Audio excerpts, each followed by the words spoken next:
إله إلا الله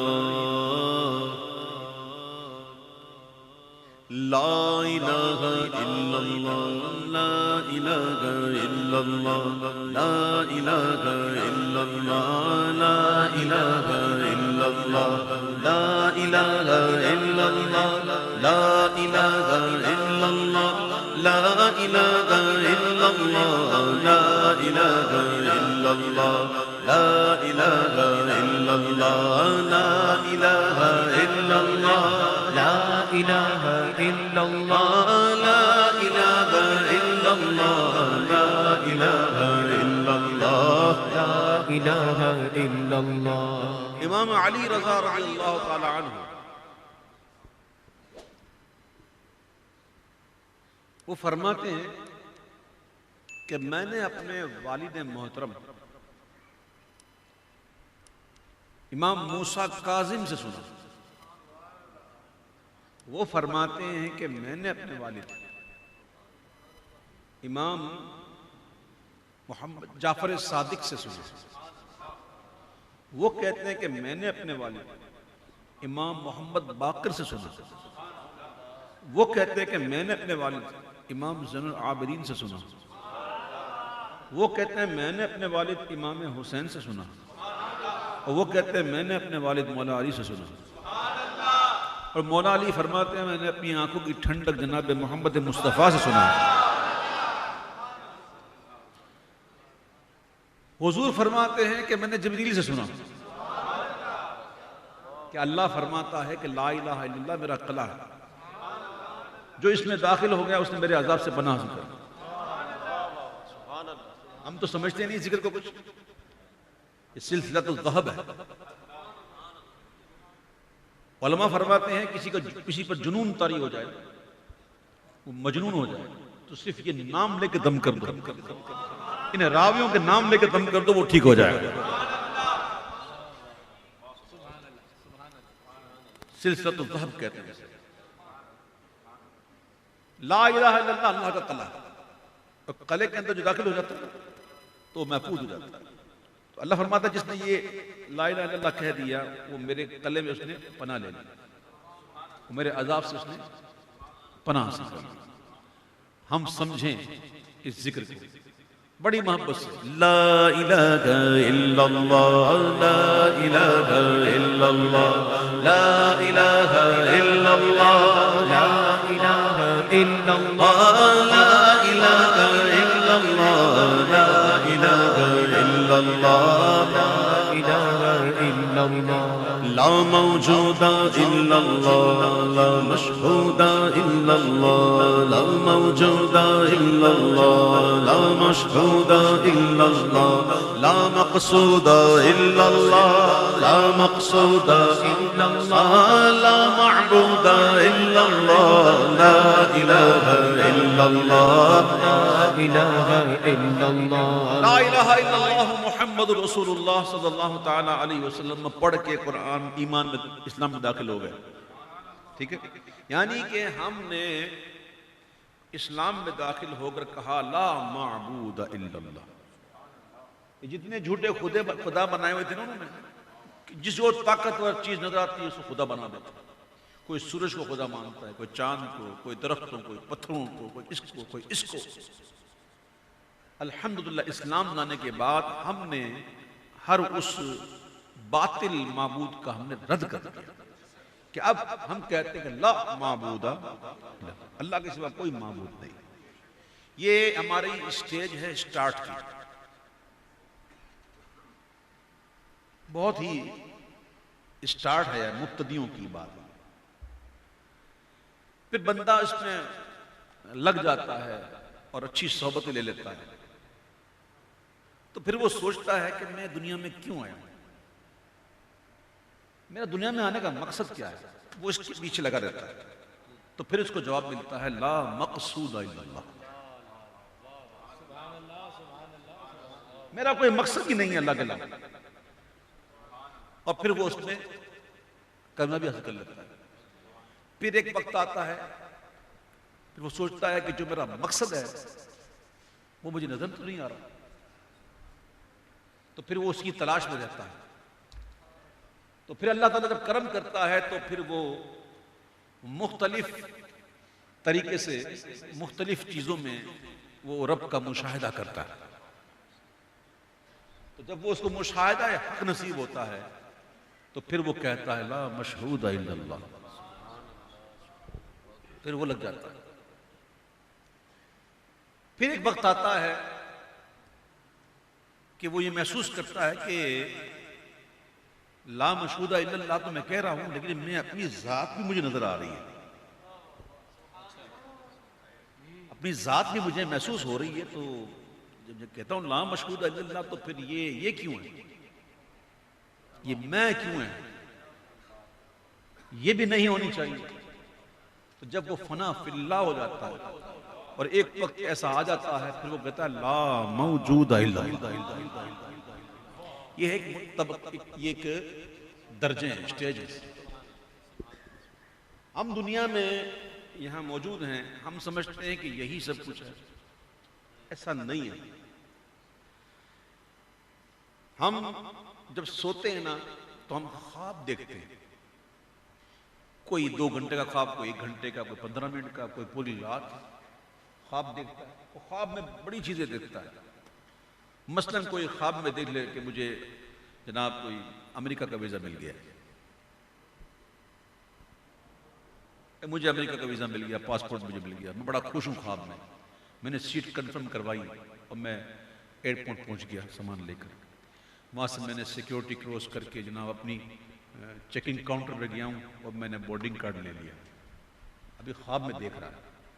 پھر وہ جاتا ہے پاسپورٹ کنٹرول پر، وہاں پہ اس کو ایگزٹ کی مہر لگتی ہے.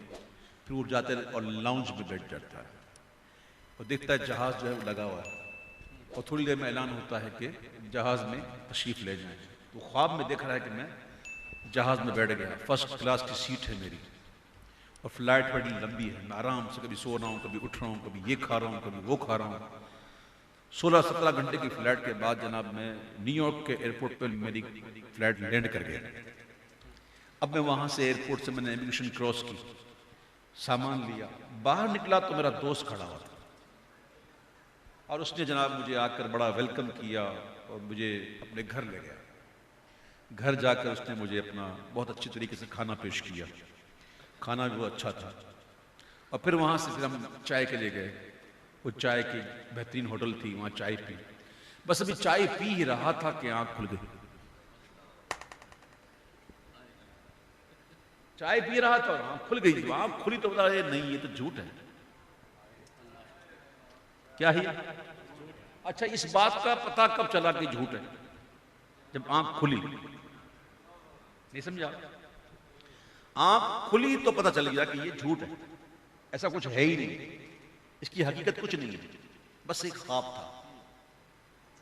ایک خواب یہ ہے کہ آنکھ کھلے تو حقیقت آشکار ہو. ایک خواب وہ ہے جب آنکھ بند ہوگی نا تب حقیقت سامنے آئے گی کہ کچھ نہیں. یہ گھر میرا، یہ گاڑی میری، یہ بچے میرے، یہ دوست میرے، یہ وطن میرا، یہ میرا، وہ میرا، یہ وہ. جیسے ہی آنکھ بند ہوئی کچھ میرا نہیں. دنیا دھوکہ ہے. کیا ہے؟ دھوکہ ہے. جب آنکھ بند ہوگی نا تب یہ حقیقت آشکار ہو جائے گی کہ کچھ بھی میرا نہیں، یہ سب دھوکہ ہے. کیا ہی؟ دھوکہ. تو خوش نصیب ہیں وہ لوگ جو دنیا میں رہتے ہوئے موت سے پہلے ہی خود کو مار دیتے ہیں. مر جاؤ موت سے پہلے. حدیث میں موت سے پہلے ہی اپنے آپ کو مار دو. تو جب بندہ موت سے پہلے ہی اپنے آپ کو مار دیتا ہے نا تو پھر اس پر حقیقت آشکار ہو جاتی ہے اور پھر وہ اس درجے میں جا کر کہتا ہے لا موجود الا اللہ. تو یہ درجات ہیں. ابھی ہم مبتدی ہیں، مبتدیوں میں ہیں. ہمارا بس ابھی یہی ہے کہ لا معبود الا اللہ. اللہ ہمیں ذوق اور شوق نصیب فرمائے. تو پھر آگے بڑھیں گے. حضور مفتی اعظم ہند نے سب سے جو اعلیٰ اسٹیج ہے وہاں سے ابتدا کی لا موجود الا اللہ لا مشہود الا اللہ لا موجود الا اللہ لا مشہود الا اللہ لا مقصود الا اللہ لا مقصود الا اللہ لا معبود الا اللہ لا الہ الا اللہ لا الہ الا اللہ لا الہ الا اللہ لا إله إلا الله لا إله إلا الله لا الہ الا اللہ لا إله إلا الله جز میں وہ گئے کل میں وہ رنگ و بوئے گل میں وہ جز میں وہ گئے کل میں وہ رنگ و بوئے گل میں وہ افغان بلبل میں وہ افغان بلبل میں وہ نغمات قلقل میں وہ لا الہ الا اللہ لا الہ الا اللہ لا الہ الا اللہ لا إله إلا الله لا الہ الا اللہ لا الہ الا اللہ لا إله إلا الله لا الہ الا اللہ لا إله إلا الله ذکر کے طریقے لکھے ہیں بڑے بزرگوں نے. دائیں پاؤں کا انگوٹھا بائیں پاؤں کی رگے کیماس کو دبا کے یہ جو حصہ رگے کیماس کہتے ہیں اس کو یہاں سے یوں دبا کے ایسے بیٹھ پھر لا الہ الا اللہ کا جو شروع ہوتا ہے وہ کیسے کرنا چاہیے نا اس تو لکھا ہے. اب چونکہ ہم لوگ مبتدی ہیں ہم کو پتا نہیں ناف سے اٹھائیں ایسے طریقے ہیں کہ اگر بندہ ذوق والا ہو شوق والا ہو نا تو پھر وہ کرتا ہے ایسا تو پھر وہ ذکر کی سمجھ پڑتی ہے ذکر ہے کیا. ٹھیک ہے کوشش کریں. لا الہ الا اللہ لا الہ إلا الله لا إله إلا الله لا إله إلا الله لا إله إلا الله لا إله إلا الله لا إله إلا الله بلبل طوطی پروانہ ہر ایک اس کا دیوانہ بلبل طوطی پروانہ ہر ایک اس کا دیوانہ قمری کس کا مستانہ قمری کس کا مستانہ کون چکور کا جانانا لا الہ الا اللہ لا الہ الا اللہ لا الہ الا اللہ لا إله إلا الله لا الہ الا اللہ لا الہ الا اللہ لا إله إلا الله اللہ واحد و یکتا ہے ایک خدا بس تنہا ہے اللہ واحد و یکتا ہے خدا بس تنہا ہے اللہ ایک ہے یوں کیا نا یوں اللہ ایسے ایک سے پاک ہے. سبحان اللہ سبحان اللہ. میں لکھوں ایک اللہ ایسے ایک سے بھی پاک ہے. سورج بھی ایک ہے اللہ ایسے ایک سے بھی پاک ہے. سبحان اللہ. لیس کمثلہ شیء کوئی شے اس کی مثل نہیں.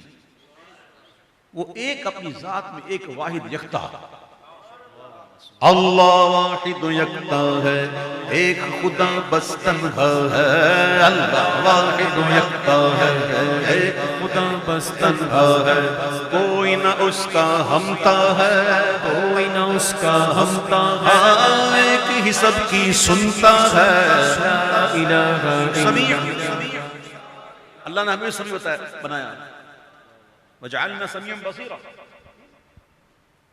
انسان کو وہ سمیع وہ بھی ہے لیکن ہم جیسے سمیع ہیں وہ ایسا نہیں ہے. ہم تو کوئی سنائے تو سنے نا اور وہ ایسا سمیع ہے کہ نہ سنائے تو بھی سمیع ہے. اللہ واحد و یکتا ہے ایک خدا بس تنہا ہے اللہ واحد و یکتا ہے ایک خدا بس تنہا ہے کوئی نہ اس کا ہمتا ہے کوئی نہ اس کا ہمتا ہے ایک ہی سب کی سنتا ہے لا الہ الا اللہ لا الہ الا اللہ لا الہ الا اللہ الا اللہ لا الہ الا اللہ لا الہ الا اللہ لا الہ الا اللہ لا الہ الا اللہ مولا دل کا زنگ چھوڑا چھوڑا چھوڑا آمین دلوں کو بھی زنگ لگتا ہے، لوہے کو نہیں لگتا، صرف دلوں کو بھی زنگ لگتا ہے۔ حدیث میں آتا ہے جب بندہ گناہ کرتا ہے نا تو اس کے دل پہ ایک سیاہ ڈوٹ لگ جاتا ہے، توبہ کر لے تو دھل جاتا ہے، اور نہ کرے تو پھر ڈوٹ پہ ڈوٹ، ڈوٹ پہ ڈوٹ، ڈوٹ پہ ڈوٹ، یہاں تک کہ ایک وقت ایسا آ جاتا ہے کہ پورے دل پر ایک خول چڑھ جاتا ہے سیاہی کا۔ اللہ اس وقت سے بچائے کہ جس کے ساتھ اگر ایسا معاملہ ہو جائے کہ اس کے پورے دل پر اگر ایک خول چڑھ جائے تو پھر اس پر نصیحت اثر نہیں کرتی، بالکل۔ تو اللہ تعالیٰ ہمیں اس وقت سے محفوظ رکھے۔ نفس کنورٹ ہوتا ہے، نفس لوامہ بھی ایک ہے، نفس مطمئنہ بھی کوئی چیز ہے، اور نفس امارہ بھی کوئی چیز ہے، اور یہ گناہوں کی طرف لے جاتا ہے۔ جبکہ نفس لوامہ جو ہے نا وہ گناہ کرنے کے بعد اندر سے دل کٹنا شروع ہوتا ہے، کیوں کیا، جو ملامت کرتا ہے۔ کچھ لوگ ہوتے ہیں نا کہ کبھی ظاہر ہے کہ ہم میں کوئی معصوم تو ہے نہیں، کوئی ہم میں سے کوئی معصوم نہیں، گناہ ہو جاتا ہے۔ گناہ ہونے کے بعد اگر یہ ہو کہ کوئی بات نہیں، یہ بڑی خطرناک بات، یہ بڑی خطرناک بات ہے۔ گناہ ہو جانا اتنا خطرناک نہیں جتنا خطرناک یہ کہ انسان سوچے چلو یار کوئی بات نہیں، گناہ ہو گیا فوراً احساس ہوا یا اللہ معاف کر دے، فوراً گر جا سکتے مولا معاف کر دے، میں انسان ہوں، مجھ سے غلطی مجھے معاف کر دے۔ اور نفس اندر سے نا ملامت کرے، کیوں کیا، اندر سے دل جلے، جیسے زہر پیتے ہیں نا تو اندر سے کٹتا ہے نا سب کچھ، تو پھر یہ گناہ بھی زہر ہے۔ جب کوئی پی لیتا ہے گناہ تو اس کو اندر کٹنا لگتا ہے کہ میں نے کیوں کیا، اس کو اندر سے بے چینی ہو جاتی ہے میں نے کیوں کیا، اور دل اندر سے بالکل رونے جیسا ہو جاتا ہے، مزہ نہیں آتا، نہ کھانا کھانا چلتا ہے نہ سونا چلتا ہے۔ یہ ہے نفس لوامہ جو آپ کو ملامت کرتا ہے۔ حضور غوث فرماتے ہیں کہ میرا کوئی مرید بغیر توبہ کے نہیں مرے گا۔ مطلب یہ ہے کہ غوث پاک کے مرید کا نفس جو ہے نا وہ لوامت ہوگا، جو اس کو جھنجھوڑتا رہے گا کہ تو کیوں کر رہا ہے۔ اور بندہ جب اچھی زندگی گزار لیتا ہے تو پھر یہ نفس جو ہے نا نفس مطمئنہ میں کنورٹ ہو جاتا ہے، اور جو نفس مطمئنہ میں کنورٹ ہو جاتا ہے تو پھر قرآن کہتا ہے اس لوگوں کے پاس جب ان کو موت آتی ہے تو فرشتے آ کر خوشخبری دیتے ہیں، یا ایتھا النفس المطمئنہ ارجعی الی ربک راضیہ مرضیہ فادخلی فی عبادی وادخلی جنتی۔ میرے آقا نے جب یہ فرمایا نا تو سیدنا فاروق سیدنا صدیق بن عرض کی حضور وہ کتنے خوش نصیب ہوں گے کہ جن کے پاس فرشتے یہ مجدہ لے کر جائیں گے، وہ کیسے ہستیوں کیسے خوش ہوں گے وہ۔ تو حضور فرماتے صدیق تیرے ساتھ بھی یہی ہوگا، تیرے ساتھ بھی یہی ہوگا۔ تو اچھے لوگوں کے ساتھ رہیں گے تو یہ چیزیں ملیں گی۔ تو قلب پر گناہ کی وجہ سے دھبے لگتے ہیں۔ حضور جان عالم صلی اللہ علیہ وسلم فرماتے ہیں کہ ہر چیز کو صاف کرنے کے لیے ایک چیز ہے۔ آپ کا دل بہت زیادہ صاف ہے، آپ کو حاجت نہیں ہے ان چیزوں کی۔ حضور فرماتے ہیں کہ ہر چیز کو صاف کرنے کے لیے ایک چیز ہے، قلب کو صاف کرنے کے لیے سب سے اچھی چیز ہے وہ اللہ کا ذکر ہے۔ جتنا کثرت سے ذکر ہوگا اتنا یہ دل صاف ہوگا۔ آئینہ صاف ہو جائے اور رکھ دو سورج کے آگے، نہیں سمجھا؟ صاف آئینہ ہے، بالکل صاف ہے، اور اس کو رکھ دو سورج کے آگے تو ایسا لگے گا کہ سورج اس میں آ گیا، حالانکہ آتا نہیں نا، لگتا ہے اس میں ہے۔ اچھا پھر وہ شیشہ جس میں سورج آ رہا ہو، اور وہ شیشہ جدھر بھی یوں ہوگا نا وہاں یہ روشنی ڈالے گا، اللہ والوں کی صحبت کا فائدہ یہ ہے کہ ان کے دل ہوتے ہیں شیشے چمکے ہوئے، جب ان کے پاس بیٹھو گے نا تو وہاں سے یوں شعائیں آئیں گے ایسے، اور آپ کے دلوں کو روشن کرے گی. یک زمانہ صحبت با اولیاء بہتر از 100 سالہ طاعت بیریا. ایسے کسی کا دماغ نہیں چل گیا تھا بات کر گیا تھا. آگے بھی منزلیں ہیں تو آگے اور منزلیں ہیں، ٹھیک ہے. وہ منزل یہ ہے کہ یوں بچا بچا کے نہ رکھ اسے، تیرا آئینہ ہے وہ آئینہ، وہ شکست تر تو عزیز تر ہے نگاہ آئینہ سازی. ایک آئینہ اگر ہے تو اس میں ایک ہی سورج آئے گا. یہ آئینہ اگر توڑ دو، وہ کرچی کر دو تو ہر کرچی میں سورج. ایک تھا ثابت تھا تو ایک ہی، اب کرچی ہو گیا. وہ سنا آپ نے وہ ٹوٹے دلوں میں رہتا. توڑو اس شیشہ قلب کو، دنیا سے منہ موڑو، وہ ذکر میں لذت حاصل کرو. دیکھیں بزرگ افتیادوں کہتے ہیں کہ مولا دل کا زنگ چھوڑا قلب نوری پائے جلا، مولا دل کا زنگ چھوڑا قلب نوری پائے جلا. دل کو کر دے آئینہ، دل کو کر دے آئینہ، دل کو کر دے آئینہ، جس میں چمکے یہ کلمہ لا الہ الا اللہ، لا الہ الا اللہ، لا الہ الا اللہ، لا الہ الا اللہ، لا الہ الا اللہ، لا الہ الا اللہ، لا الہ الا اللہ، لا الہ الا اللہ محمد رسول اللہ.